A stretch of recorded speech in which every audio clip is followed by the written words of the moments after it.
Okay guys, let's continue. Looks like the camera's off a little bit, but it's not bad.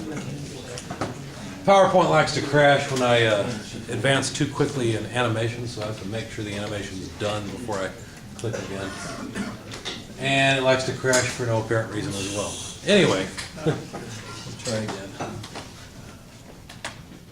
I don't use animations in my slides to prevent you from printing them. That's not my goal. It's just I think it looks better with the animation, so I incorporated them long ago and I like them. Anyway, so we were talking about pressure, and the camera quit, PowerPoint crashed, and I figured that was a good time for a break.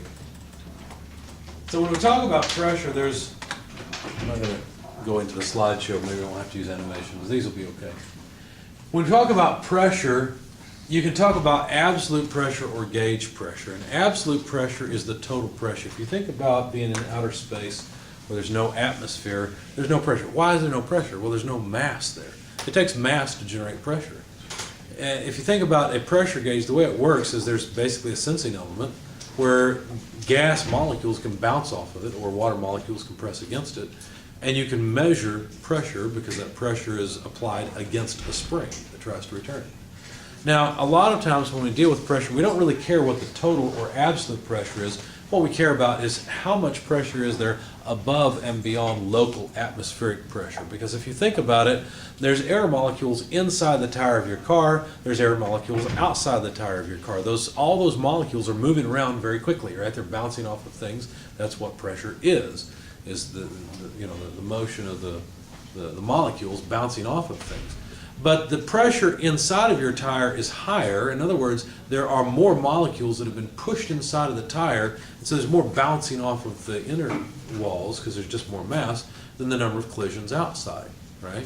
And so when your tire is not flat, like mine was flat the other day, but when it's not flat, the amount of mass in the side of the tire that's above and beyond the mass that's outside, because the outside mass is trying to squish it, right? The outside mass is trying to compress the tire and squash it down.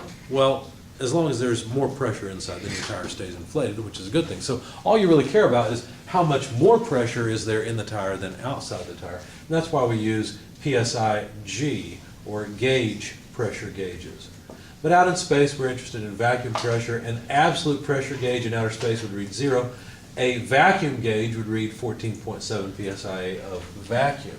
If we then come down to ground level, a gauge pressure gauge will measure 0 pressure above and beyond atmospheric pressure if we simply expose it to atmospheric air. Of course, if you put it on your tire, then hopefully it goes up, right? Otherwise, you're not going anywhere. An absolute pressure gauge, though, at ground level would say, hey, you've got about 14.7 pounds per square inch, which is actually quite a lot. Think about it. I mean, you could draw a square inch on your hand, and there's 14.7 pounds sitting there. I mean, how come I'm not just a puddle on the floor? Well, because there's an equal and opposite pressure inside of my body. You guys ever see the frill shark? It was caught, probably 10 years ago. It was caught up in a Japanese fisherman's net. I'll show you a video of it here in a moment. It has to do with pressure. If you take your gauge set down below a body of water, well, then what you'll find is the absolute pressure gauge will go up because the pressure is above atmospheric pressure. And an absolute pressure gauge would show atmospheric pressure plus whatever pressure there is above and beyond the atmospheric. You wouldn't bother taking a vacuum pressure gauge there. For your convenience, here are some equations that relate these pressures. Absolute pressure is gauge pressure plus atmospheric. Vacuum pressure is atmospheric minus absolute. Now, we just came back from a break. Let's go ahead and see a video. Let's see. I think I've got it here somewhere.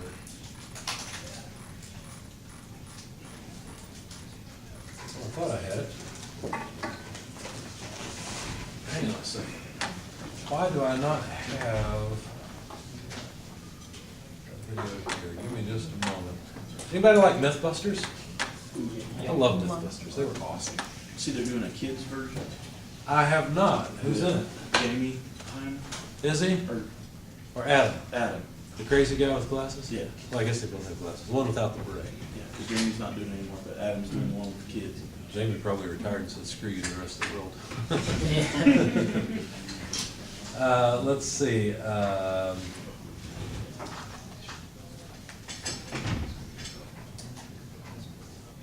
we go. Mythbusters actually did